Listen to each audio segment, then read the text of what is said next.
Hello, everybody. Hello, welcome to the Wayne Theater. Thank you for being here tonight, and thank you for joining us on YouTube, Facebook, whatever we've got going on. We're glad to have you, however, in whatever capacity. So thank you so much. My name is Kim Ryder. I'm the Director of Operations here at the Wayne Theater. And on behalf of our ambassadors and our staff and our board members, we appreciate you being here, and thank you so much. Before we get started tonight, I just want to tell you a few things that are happening that are just going to be so fabulous. Hopefully you have some tickets to the next two shows that we're coming here because they're sold out. We've got Kenny Rogers and Dolly Parton, and they're not here themselves. It's a lovely tribute band for them. It's going to be great. Garrison Keeler is here next weekend, so we hope to have them back again and you can join us. But coming up, we have Romeo and Juliet. That's going to be opening on February the 14th, just a little Valentine's treat for us. And coming up later on in April, we have Rent, 2 weekends of Rent, the musical. It's just going to be fantastic, so I hope that you can come back and join us for all of that as well. We have the Paul Taylor Dance Company. We're going to have a beautiful dance company, full-on professional folks doing modern dance to Baroque music, which was Paul Taylor's one of his favorite types of music. So that's going to be a beautiful combination of talents. And so we are so glad to have them and so many more. So just visit us at waynetheater.org and get tickets and come back and see us. So thank you so much. Well, that concludes my announcements, but I also just would like to present to you Joe Kuiper, who is going to be here and introducing our speaker this evening. So thank you so much.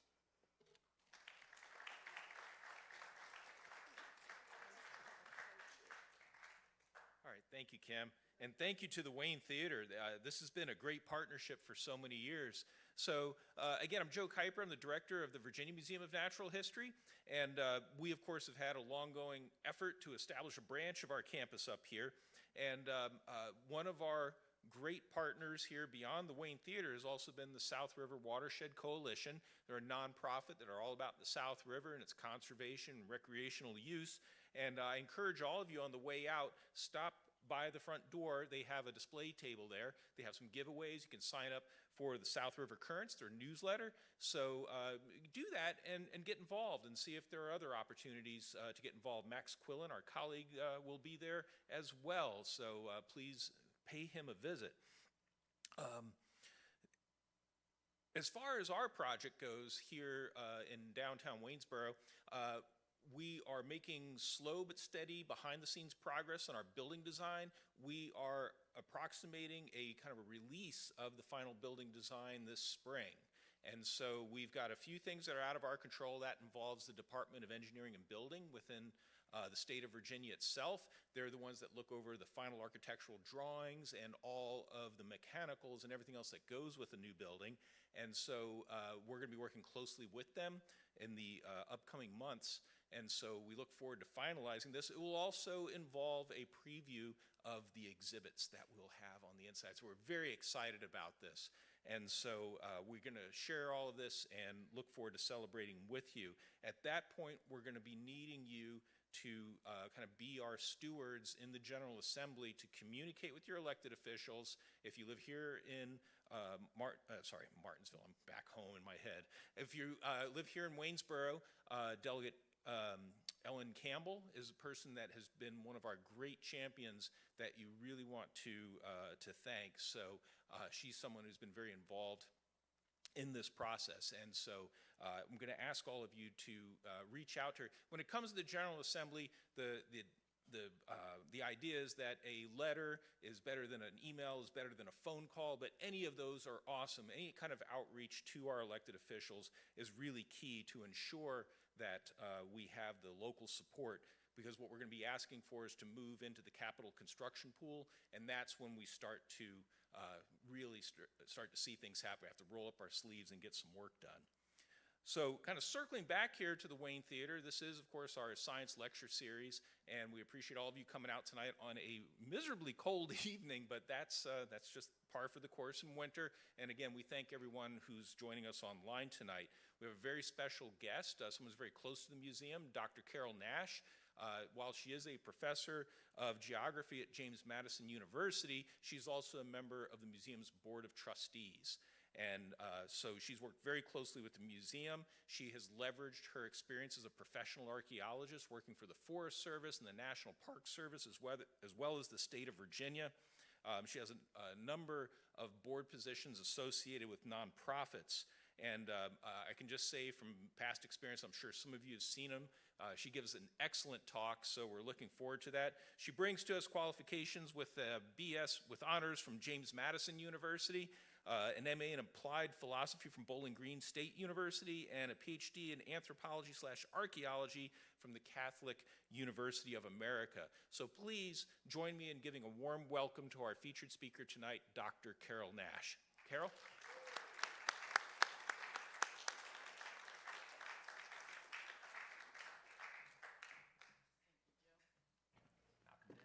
Thank you so much. I'm grateful to you all this evening for coming out.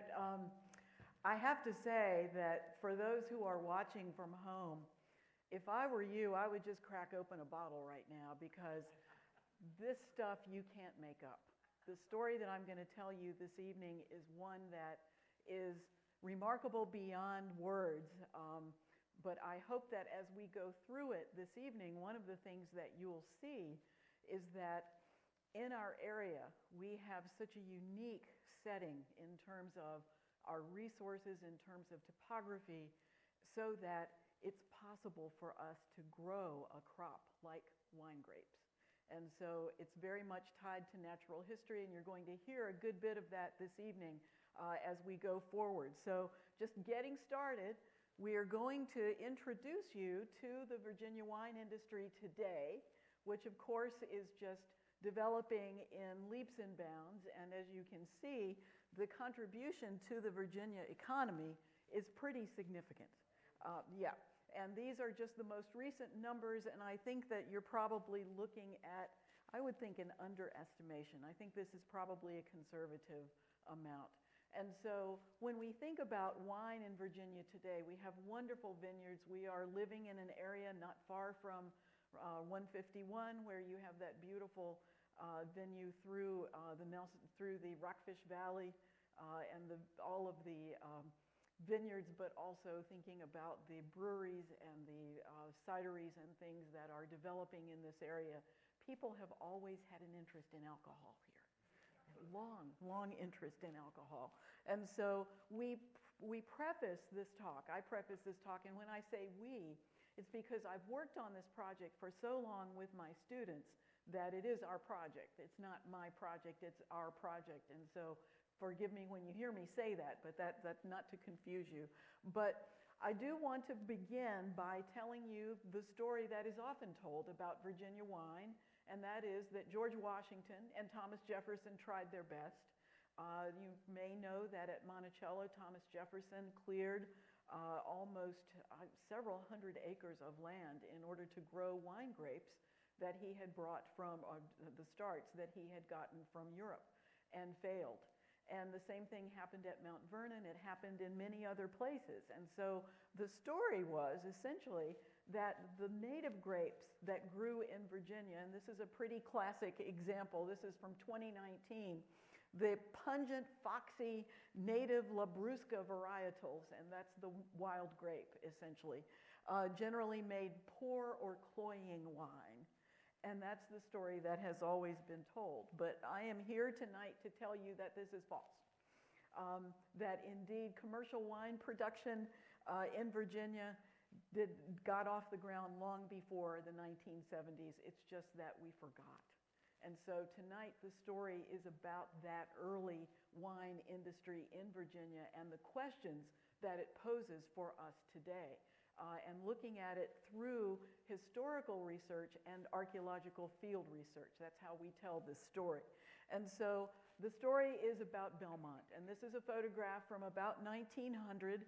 It was a commercial wine concern, and basically it was built on the native grapes of the native grape of the eastern United States and varieties that were hybridized from it. And so I want you to think about this as many of you have visited wineries. This is a 3-story operation with 2 3-story wine cellars. This is serious business. And so how did that happen? And how did we forget about it? That's the really interesting question. How did we forget about it? So let me just tell you a little bit about where it is located in Shenandoah National Park. And as consulting archaeologist, I was called in. There was a ranger who was getting ready to retire, and he said, you know, there's this place in the North District where there are just wine grapes everywhere, and there was supposed to have been this winery. Go up and take a look at it. I'll go with you before I retire, and I'll show it to you. And it was Belmont. And so so as you come in through Front Royal, through the north entrance to the park, the first mountain there is Dickey Ridge. And so essentially it is very, very close to the Dickey Ridge Visitor Center. And when you think about its location today, Glen Manor Vineyards is just down the hill from it. And Glen Manor Vineyards, of course, has won many awards, many medals in the Governor's Cup. So it is a place where people have successfully grown wine grapes and made wine for a long time. When you come into the North District, if you know where to look, you will recognize that there is just the slightest little dip in the vegetation, where the trees are a little bit shorter than they are around it, and that's where Belmont is located. So the story of Belmont begins with the Buck family, and that's the name you will hear tonight throughout this discussion. They were very well positioned in Virginia society. They were wealthy people. They were what you would consider to be the elite in the Shenandoah Valley at this time. But between 1753, 1796, they purchased over 2,000 acres of land from the Lord Fairfax proprietary.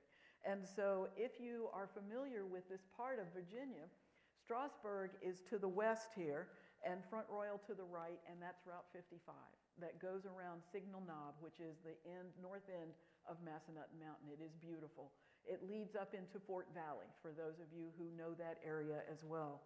And so this was the place where they sat down. But they also their children began to do very well for themselves. And you can see this is a drawing that was made by one of the family members in the late 19th century, a memory of all the Buck properties around Front Royal. And so what you're seeing is, this is Belmont. I don't have a pointer here, I'm sorry, but you can barely see Belmont over on the far left, and then all of the other Bucks who had made themselves at home in Front Royal. So these were folks who were going places, as we might say.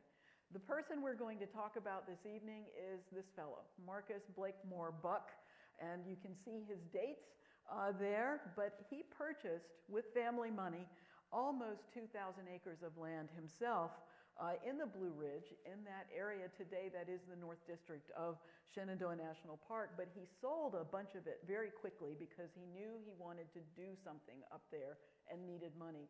He sold the 450 acres to the Fox family, and for those who know the park, there is the Fox Trail off of Dickey Ridge when you go up to the park and go to that visitor center. So that family very much is present in this part of the park. Marcus and his wife Jane named this property Belmont, and they constructed a beautiful house in 1848. So that sets the stage. Now, there's no question that one of the reasons Belmont was successful is because the family invested in a railroad. So the Manassas Gap Railroad, that was the major transportation technology, I guess you could say, for this part of the valley, was established. And essentially, they set up a station at Buckton, which is the name that their area came to be known as. And so you can see Buckton Station, and then Front Royal over here on the right, Strasburg is over to the left. So again, if you ever have a chance to drive up in that area or heading up to Fort Valley, it's a beautiful, beautiful place. But these are Civil War era maps, and the Civil War looms large in this story. The Buck family had several sons who fought for the Confederacy. Marcus had a son who was killed in one of the battles at Manassas. But more to the point, as the family established the farm on this acreage that they had, they began to feed the town of Front Royal. They began to feed families in Front Royal who did not have food, but also people who would come through the mountain looking for food, looking for a place to stay, would end up at Belmont. Now, it is the case that when you start looking at some of these Civil War era maps, Marcus Buck shows up, and it's because he was known to be someone who took in both Union and Confederate soldiers as they were coming through. So he is on these maps. But the other thing to keep in mind is that from a strategic point of view, Signal Knob, which is the north end of Massanutten Mountain, had lookout towers and that were used by both the Union and the Confederacy. And it is said that there was also a lookout tower at Belmont. We've not found it archaeologically, but in the records, there is mention of a lookout tower at Belmont. So just its position made it one of these places that was of great interest to the military folks who were coming through that area. But when the Bucks owned Belmont, they were farming. They started out farming. They started out with, as you can see, mixed grain, livestock. They raised cattle, well known for their cattle, and they had fruit. And this is an 1890 photograph of their house. And if any of you have been in the park today, you'll see from the photographs I'm going to show in a little bit, it doesn't look like this anymore. But it gives you a sense of the way in which they were bringing this elite vision of life in the Shenandoah Valley up into the Blue Ridge at this time. One thing about Marcus, though, that makes this a particularly interesting story is that he kept a daily diary. He was of the bent of scientific farming, and in the 1830s, 1840s, 1850s in Virginia, there was a strong movement toward scientizing agriculture, that is to say, using fertilizer, keeping records, paying attention to the varieties of crops that you were planting and so forth.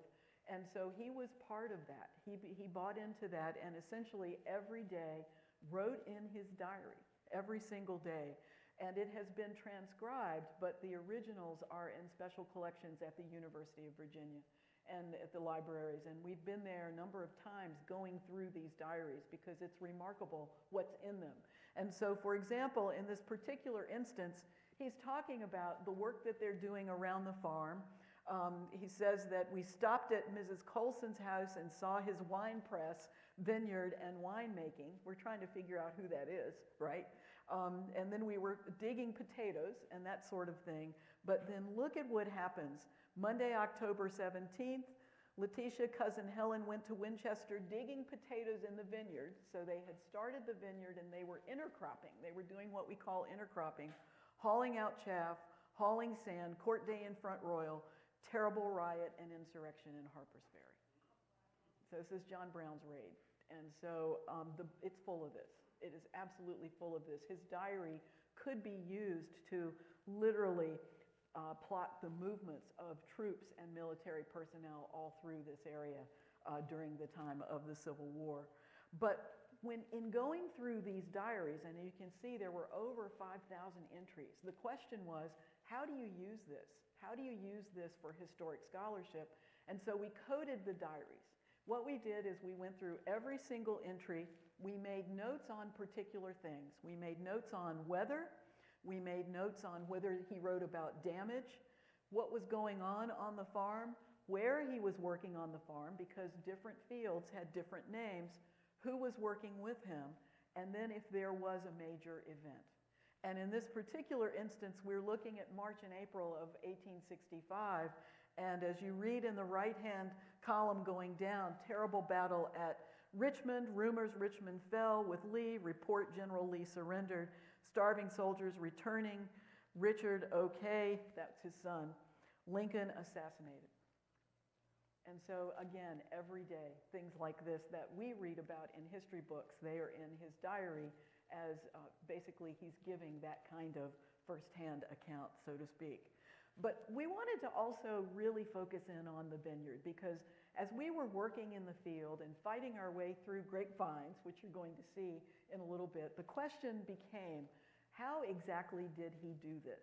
And what did this vineyard look like?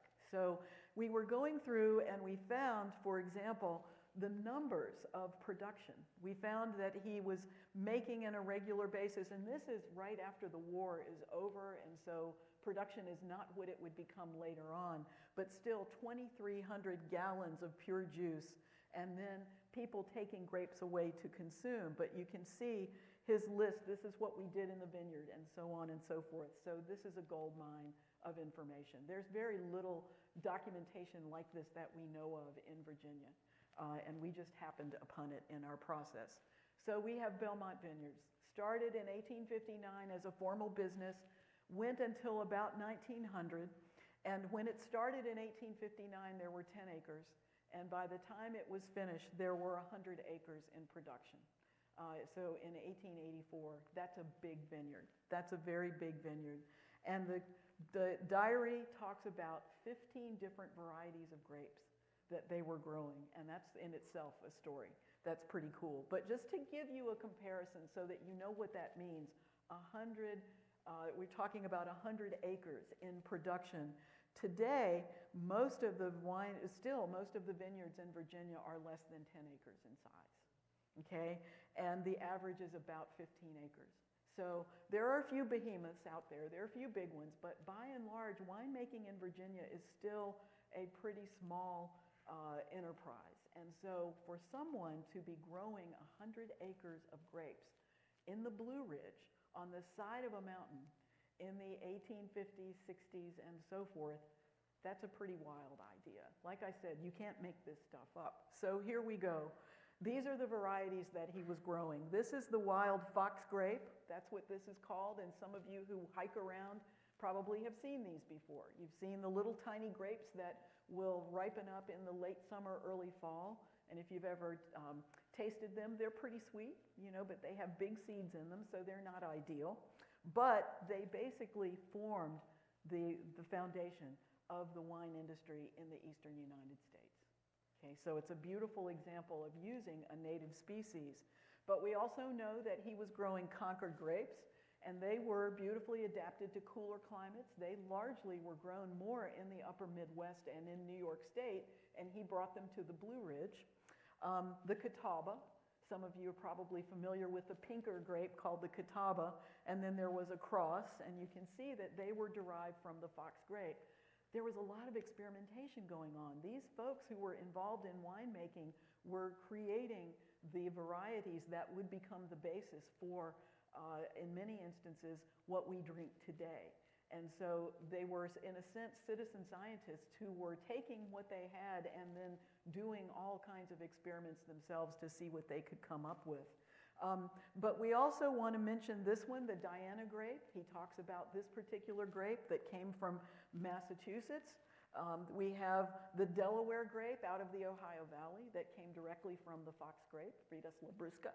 We have the Isabella grape, and this has a really interesting story. This is a grape that today is grown all over the world. It is grown in Asia primarily. At one time it was the basis of the Australian wine industry, but the Isabella grape is blamed for bringing a sap-sucking insect called phylloxera to Europe that essentially wiped out most of the French wine industry in the 19th century. The French wine industry was saved by grafting onto the French vines some American varieties that could withstand phylloxera. And so I find that to be a pretty amazing story in itself. And then you have something called the Ives grape. Again, these are varieties that we don't hear about today, but he was growing them in great number. The Crevlin and the Hartford grape. We get pretty excited about this stuff. The Rogers grape and the Clinton grape. Who is this guy in the Blue Ridge who is doing all of this experimentation and writing to people, in essence, in Europe, writing to people in the Midwest, writing to people all over the eastern seaboard to learn about grape cultivation and to get varieties and to bring them back to Virginia. And then, of course, the Norton grape. He was in correspondence with Dr. Norton in Richmond, and all of the other grapes that he was growing were primarily very sweet grapes, and the wine that was made at that time was more of a table wine, very sweet wine, whereas the Norton, as some of you know, is a drier red And so that became very popular as well. So he was bringing that up to the Blue Ridge in the 1850s. But he was also in the nursery business. So the wine grapes that he was growing, he would make cuttings, and with the railroad, he was shipping them all over the eastern United States. And so that was a big part of his business. That's one of his slips that we found in special collections, where he was keeping track of just how many slips he had cut in different days. But why here and why now? Why is it that people were getting so interested in commercial wine production? Prior to this, people had been making wine. My goodness, you go back to the beginnings of the Virginia colony at Jamestown, and there is wine production going on there, but at very, very small scale, household scale wine. So why do we have this essentially burgeoning industry developing at this time period? It has to do with the fact that the federal government was concerned about how drunk the American public was on whiskey. And they were thinking, the American government and different agencies within the government were thinking that perhaps there's one way to control the drunkenness in the United States by getting people to leave the hard stuff behind and go to wine. And so what you see here is that when we think about this, the numbers are pretty remarkable because distilling technology had really developed, and essentially the annual per capita consumption between 1800 and 1830 was 5 gallons. That means per capita. That would include babies. Babies weren't drinking 5 gallons of whiskey, but adults were. So you get the idea, right? And so the government is saying, let's have an effort where we get people to start growing wine, where we develop this industry where folks can make money if they will grow wine. And so by the 1820s, Cincinnati, Ohio had become a center of wine production with the Catawba grape.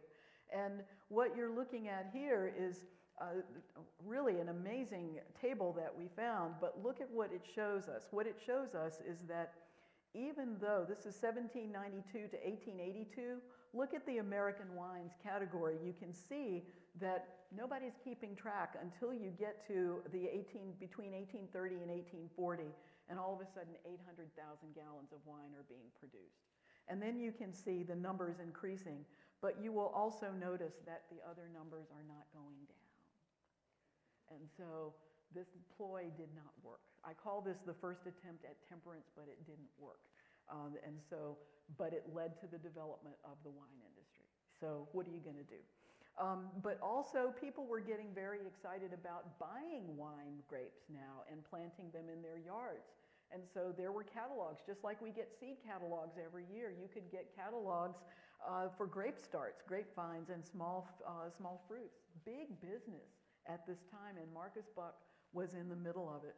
Henry Wadsworth Longfellow wrote an interminable poem about the wine industry in Cincinnati, where he was from. But it was very, very popular for people to think about grapevines, to think about wine, and to see it as something that was going to build the economy. The strangest part of this story, I think, well, one of the strange parts of this story is that you have to think about, how do you make wine? What do you need? Well, you know, you can just you can press your grapes, you can crush your grapes and put them in a barrel and hope for the best, but you really need something that's going to act as a catalyst, and that's sugar.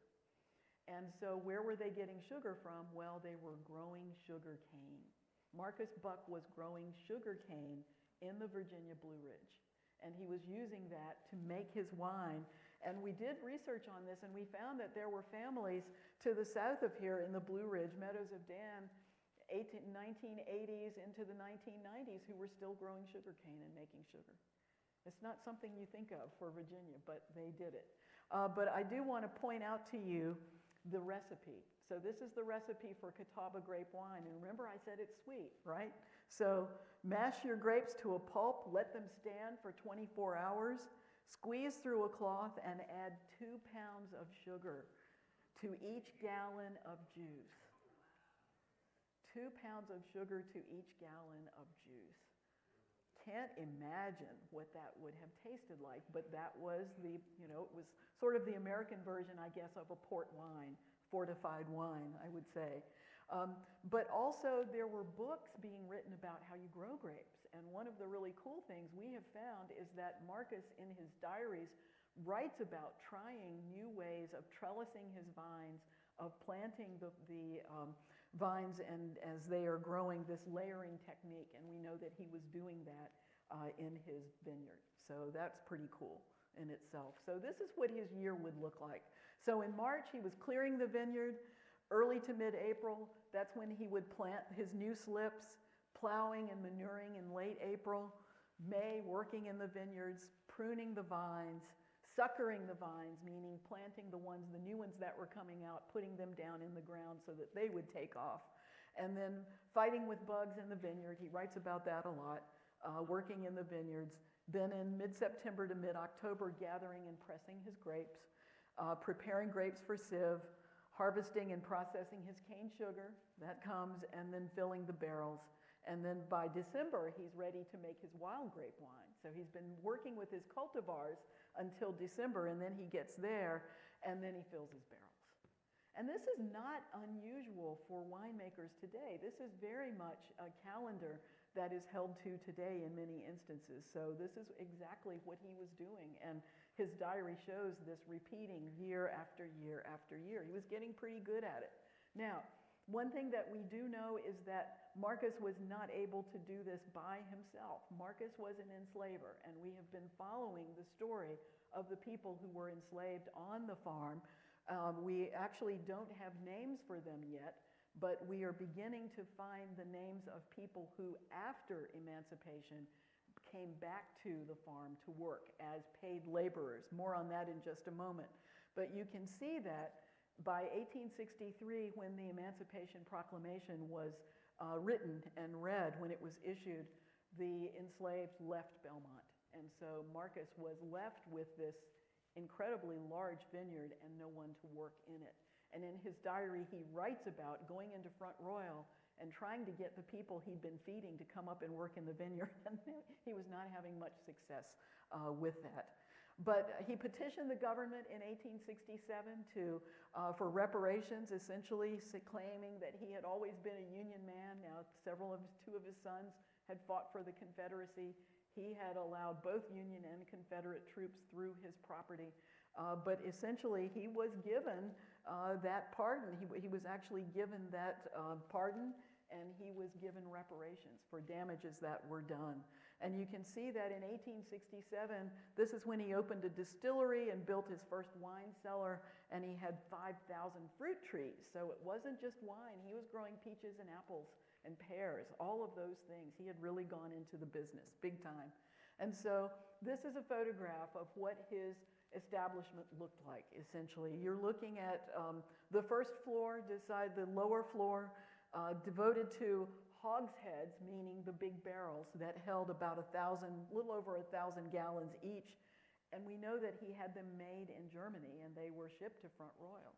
And so, again, the funding that went into this enterprise, the money that went into this business, but this was the winery. That's what you're looking at right there.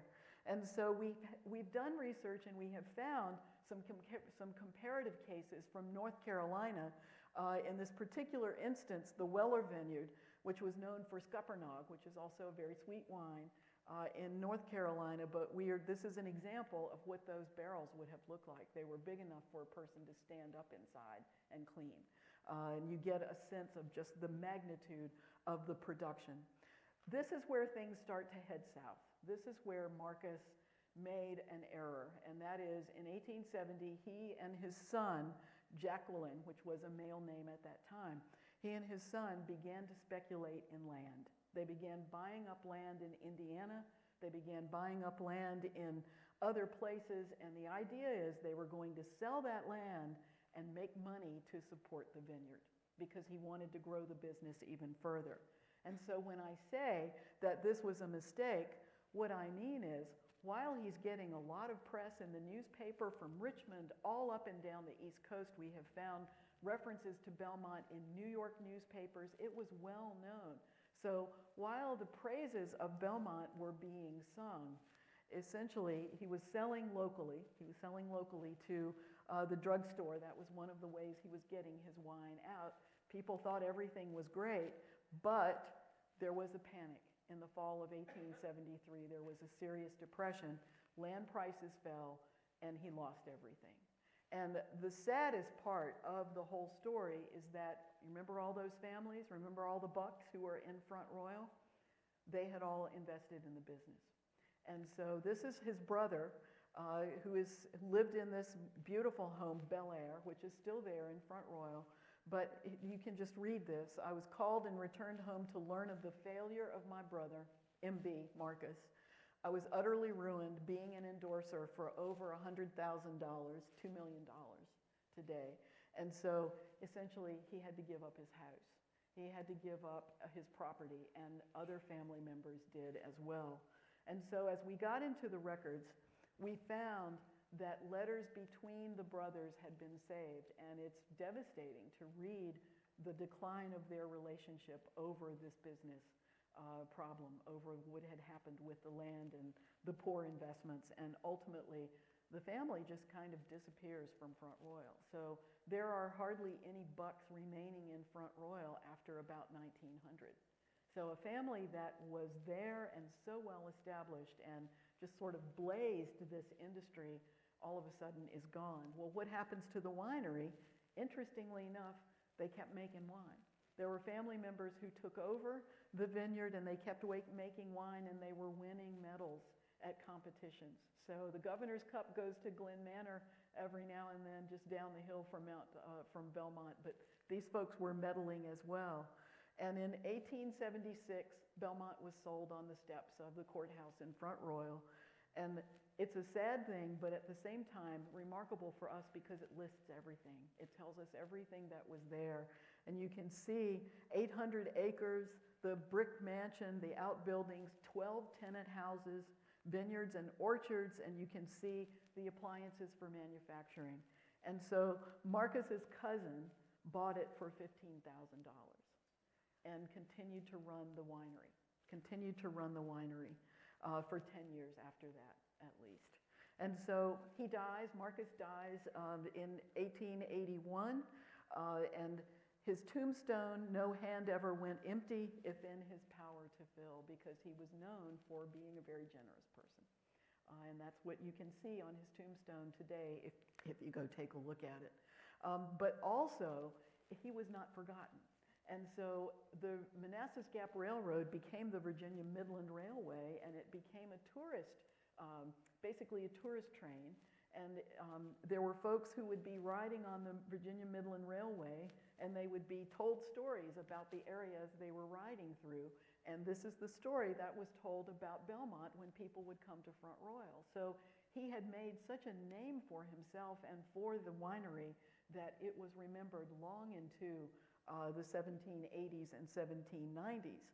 Again, Albany Evening Journal talking about the fact that maximum storage of these, the wine cellars is 60,000 barrels. Isn't that amazing? 60,000 barrels of wine. And they talk about the fact that there are 3-story wine cellars, the production house, wine presses, a 5,000 gallon cistern. This is a huge operation, as well as a dry house. We also know that he was shipping wine wine slips, as we were saying, as he was cutting the vines, and the family continued to do this. Marcus, of course, is gone.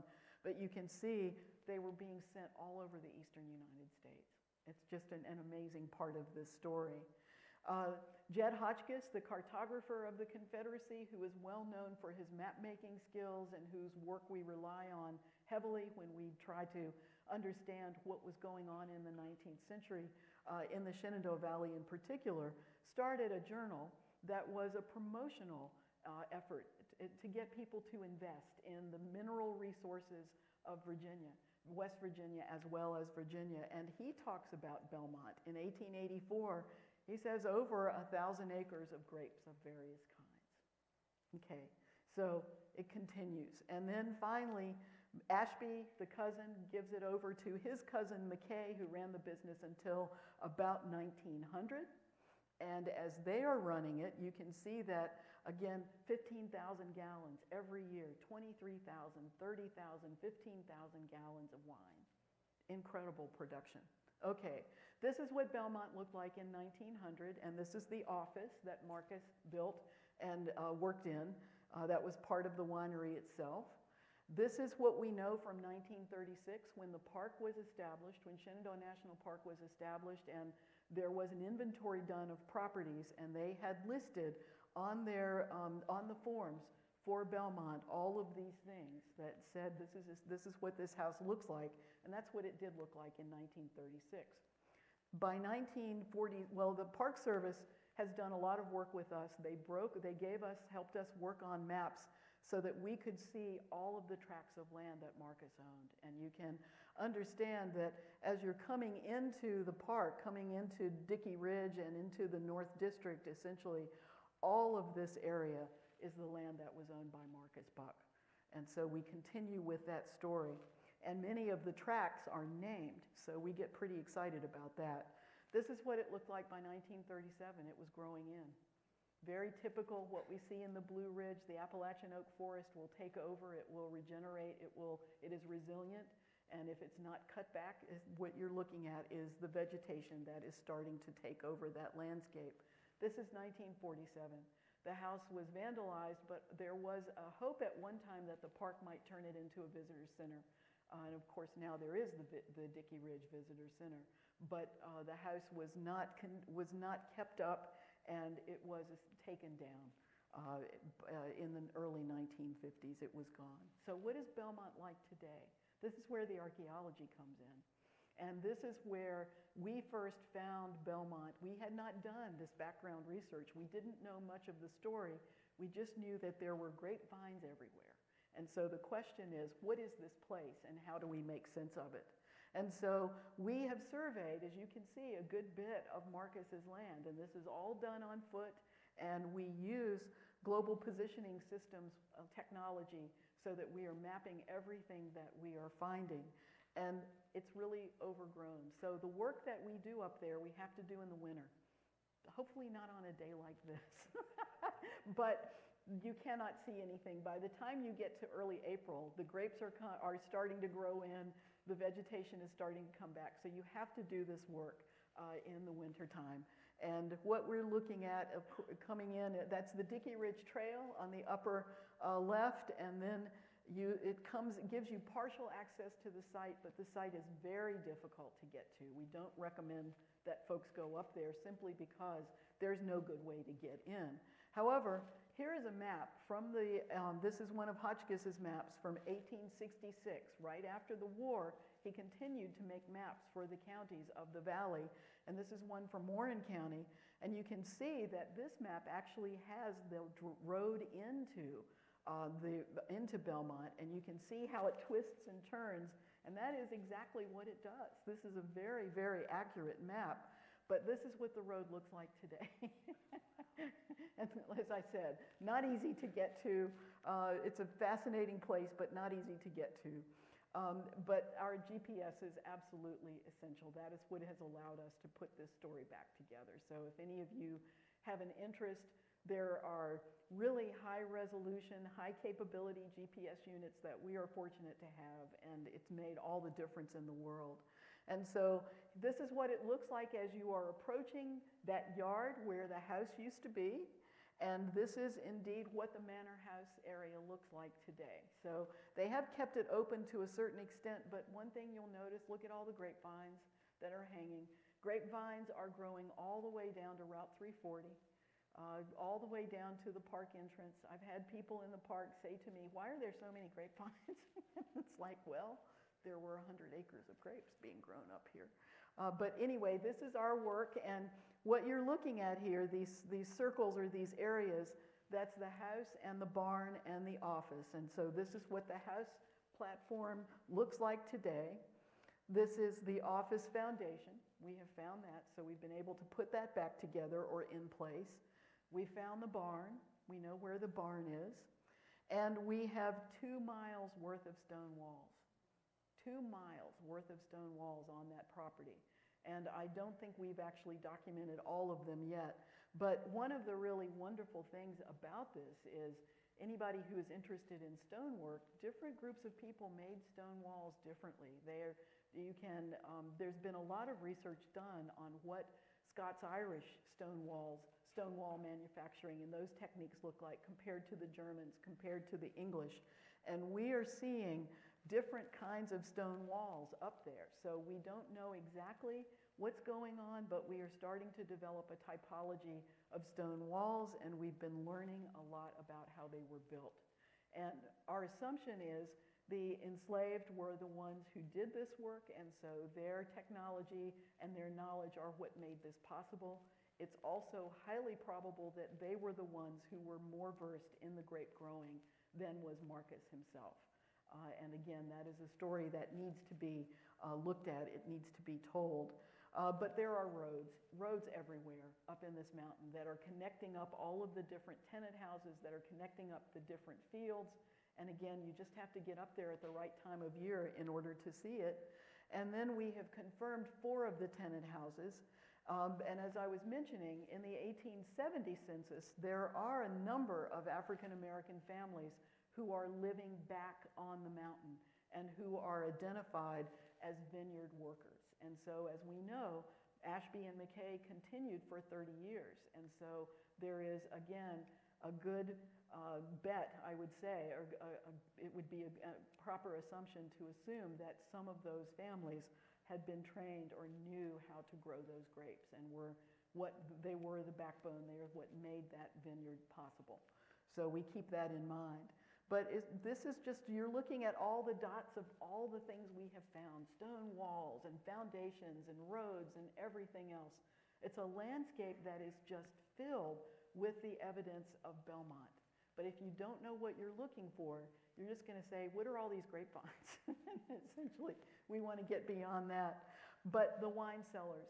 We know that Marcus in his diary writes about the fact that he's so good at making wine, he doesn't have any place to put it. And so he is pawning it off on his family members who are keeping it in their basements, in their houses. And so finally, he builds 2 3-story wine cellars.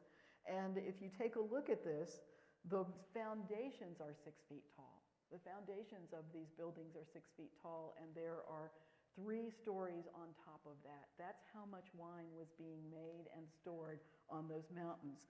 The depressions for these are 50 feet across. So these were significant buildings in their day. And the foundations, as we said, are still there.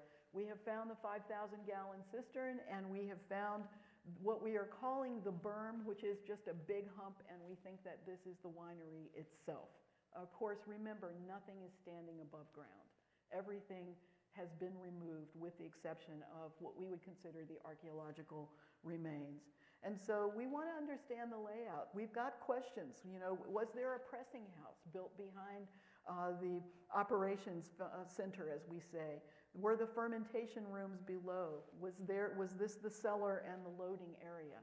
Got some really good questions to ask, and hopefully someday we'll be able to answer them. Right now we don't have enough information. But we again have been looking at other examples, in this instance coming from North Carolina, that are similar sized operations that are showing us what these operations look like, and we're assuming this is similar to what was going on at Belmont. We end by bringing in a really modern technology to help us put a final point on this old story, and this is LiDAR. LiDAR, for those who are not familiar, is a form of remote sensing, so think about aerial photography and satellite imaging, but this is something different. This is a plane flying at relatively low altitude that has in its belly a camera and a sensor. And what you're looking at here is an image that shows you scattered light, the photons of light that come out of that camera and then bounce back up and are recorded by the sensor. And let's just show you a little bit more about that. What you're seeing here is what we call bare earth mapping. So instead of fighting our way through the trees as you have to with aerial photography or with satellite imagery, there are so many photons of light that make it to the surface and that bounce back up. You can actually remove the trees and see what the pattern is on the ground itself. It's really quite amazing the way that it works. And so it's much better than anything we've had before. This is what Belmont looks like with LiDAR. You can see all the fences, you can see a lot of the roads. Of course, the house is right there, the platform for the house is right there. Skyline Drive over here to the right. But this is the image of Belmont. And so as we were doing this work with LiDAR and with the Park Service, we've gone out and taken this imagery with us, and we've ground truthed about 120 features. So this is the starting point to putting this, the story of Belmont back together again. But there's one more part of this story that is quite remarkable. We know that Marcus was writing to vintners in France, and we know that he was very interested in the way in which vintners could create microclimates around their vines in order to get a good crop, in order to get a good crop, but to get a good variety, a good grape that was going to produce a good flavor. And one of the things that he learned from them was that you had to protect the vines in the wintertime. And so as we were doing this research and we were looking at the LiDAR and we were out in the field, we kept seeing these weird features that are 10 to 50 feet long. And this is what they look like. They're weird little rock wall type features, but they're not connected. They just are very isolated and very separated. And so we think that they might be heat sinks. We think that this may be what he took from his discussions with growers in France as a way to protect the vines that were growing on the north and west side, because they're not on the east side. These are only on the north and west side. And so what an interesting innovation for him.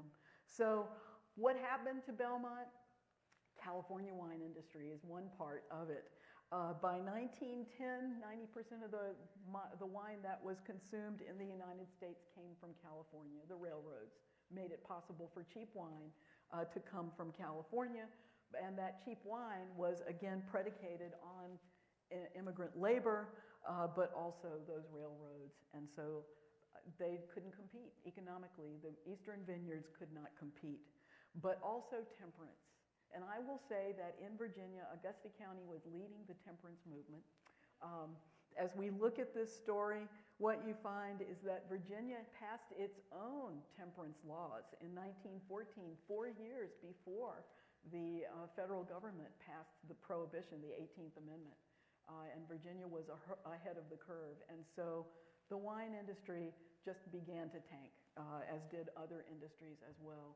And because this was so labor intensive and so visible, it's not the kind of thing that you could hide and continue to produce, as we say. So we have some larger questions that are associated with Belmont. We hope that the Virginia wine industry will listen to this story and become very curious about this native grape wine industry. But we also want to let you know that we've been using some modern tools. We use the wonderful Virginia Tech siting tool that they have developed for people who are interested in growing wine grapes on their property. Should you do it or not? So they look at soil, they look at aspect, where is the sun coming in, and so forth. And this is what we got for Belmont. So you can see average slope 25%, not good, right? 61% northern and western exposure, and don't do it. Don't do it, with the exception of Norton, with the exception of the Norton grape, the only Virginia grape on the list that could be grown there. Very, very interesting that way. And yet we've got grapevines. And so the end of the story is we think the mother vines are still there. And they are big. And of course they are sending out vines that are growing all over the place. But we've been really fortunate in getting into some of these fields, and we've actually found the plantings. We've actually found the rows of the original plantings, and we've been able to identify some of the fields, the named fields, and what would have been growing there. And so the question is, genetically speaking, is there anything left? Are there any, have the grapes just all gone wild, or is there anything left from those varieties that were being grown?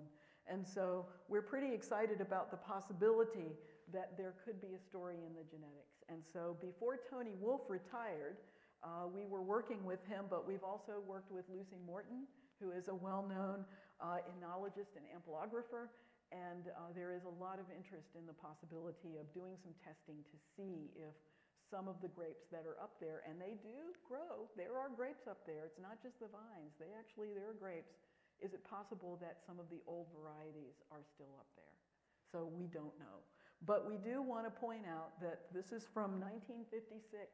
The eastern United States was a hotbed for fruit and wine, and it had been for a long time. And the fact that we've lost this history means, are there other Belmonts? And so I just want to mention that in Charlottesville, there was the Monticello Wine Company. Some of you may have heard of this, but in 1875, folks at the University of Virginia were studying winemaking.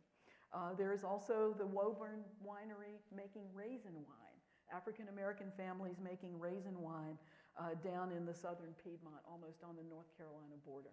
So how many more are there like this? Pretty interesting to consider. So the last thing, the Bucks are still making wine. They are now in Baltimore. They have Bordy Vineyards. And I got an email from Bailey Buck a couple of years ago who said, I am the great-great-grandson of Marcus Blakemore Buck of Belmont, Front Royal, Virginia. There you go. Thank you.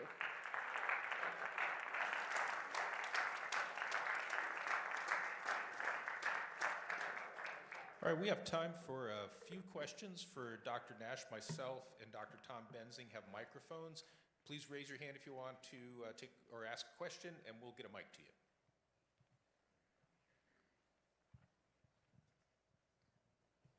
Are the 12 or 15 varieties that you listed early in your lecture, are any of them in cultivation, or have they all been lost? So the question is whether or not the varieties that Marcus was growing are still in cultivation today. Most of them are. Some are in cultivation only as boutique grapes, but some, like the Isabella, have made their way around the world. And of course, you know, the Catawba, the Concord are just staples. But it's what I find really amazing, to tell you the truth about these varieties, is I suspect he was probably trying more and they didn't make it because he was so tied into these networks of grape growers all over the eastern United States. We know he was communicating with folks in New York State, which had a very vibrant industry, in Cincinnati, and I wouldn't be surprised at all if there were other varieties he tried to grow that didn't work. Yeah, yeah. Thank you for that.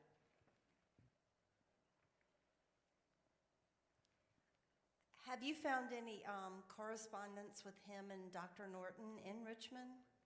That's a really great question. In his diary, he mentions the question about correspondence between Marcus and Dr. Norton. In his diary, he mentions Dr. Norton as though he knows him, but there are no letters in special collections with the diaries.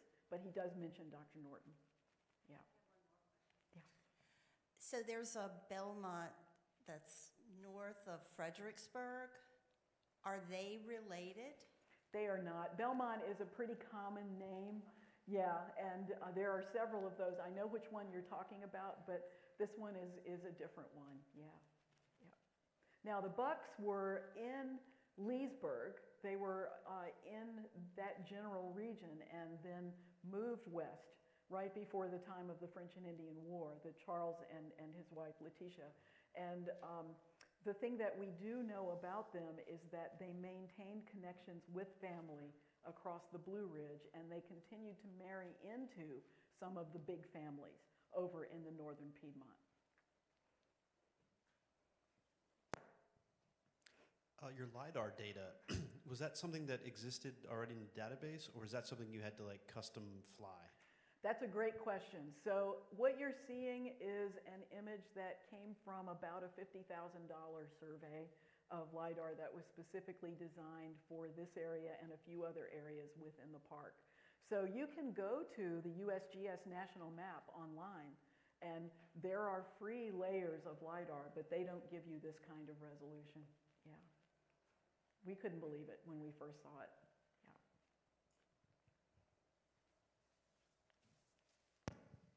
Is there any plan by the National Park Service to eventually open this place as a new attraction for the Park Service? I'm glad you asked that. So the Park Service, the question about what the Park Service wants to do with Belmont, there is a lot of interest in it, of course, and I can't speak for them, but I do know that there have been various discussions about the possibility of getting a trail back in, and there being some interpretive signage. And I don't know if that will happen anytime soon. But what we would hope is that there could be a good bit more research on the ground so that we can figure more of this out, because we feel like we have just really touched the surface of this story. The history part of it is filled in nicely. We've still got lots of questions, but it's the on-the-ground work that needs to be done. And as you can see from the photographs, it's not easy. It's some of the hardest archaeology I've ever had to do. Machetes, you know, those kinds of things are involved. Have any of the recipes been recreated? Yes, as a matter of fact. At one point, there was a professor, a biology professor at Sweetbriar, who was growing some of these varieties and making wines that were similar to 19th century wines, but not quite as sweet, but still sweet to our taste today. Yeah, so the way that I think about it, you've heard the term dessert wine. That's how I think of this. Yeah, except it really is a dessert. You know, it's not the wine, it's a dessert. Yeah. Delicious. What's your favorite wine? My favorite wine? Oh my goodness, that's a great question. It depends on the day of the week. Reds, whites, I'm there. There you go. Yes. I know you've worked all over the park, including some down here in the southern section. And I'm just wondering, since this was such a hidden gem in one part of the park, do you have any thoughts as to whether there might be other things that are going to pop out? If has the whole park been LiDAR flown? Have you looked to see if there's anything else out there that is, we're hearing about cities of the Mayan empires being discovered in the jungle all the time because of LiDAR. What else do you think might be out there in the park? So we do get asked that question a lot.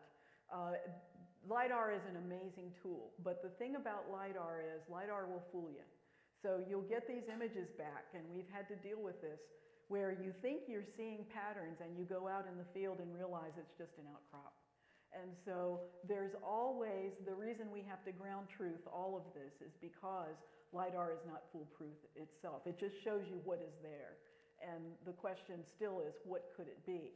Now, in terms of other kinds of spectacular finds like this, we do know about the iron furnaces in the park, and Mount Vernon furnace at Grottos is in the South District, and that was 70,000 acres of land that was brought under the timber saw to make charcoal so that iron could be made in that furnace, one of the biggest furnaces in Western Virginia. We've got all kinds of interest in trying to follow that wine and the iron industry along the west side of the Blue Ridge, because there were other iron furnaces as well. But to me, what I find most interesting about the park, in addition to all of the Native American sites, which we are very keen to understand. We've got 10,000 years of Native American history up in the Blue Ridge for Native American and ancestral Monacan people who are up there. But when you look at the homesteads, when you look at the homestead sites that are from the 1780s into the 19th century and early 20th century, the way that those homesteads were ensconced in those mountains and the way that people were making a living up there, those stories need to be told, but also the connections between those families, because the road system is not well understood. People were strongly connected all through the mountains. So a study of road systems through the Blue Ridge would be, I think, pretty spectacular with LiDAR. I think we have time for one last question. Anybody? Actually, it's a two-part question. So one, I'm very interested in the African American story, and have you this is going to take some time. Have you been able to get to the descendants of any of the? We haven't the gotten to workers? any of the descendants. We've started getting names. We've started getting surnames. And so we've been looking, we've been matching to see if there are people today in Warren County who might be related to those folks. And that's our next step. It might have some oral histories of Absolutely. remembering working. Absolutely. The second thing is when John was asking about the other hidden treasures, there was a hike that I did on Little Calf Mountain this year. If you get up in there, you run into tons of apple trees, Yes. but then you get into a stretch and there's grapes everywhere. So Oh, yeah. yeah. Oh, yeah. I'm sure. Like I said, you can't imagine that something like this could exist and somebody else didn't try it, even on a smaller scale. Yeah, because they could do it. They could do it. Yeah, what a story. I told you you wouldn't believe it. I said, you can't make this stuff up. Well, let's give Dr. Nash a round of applause and say thank you.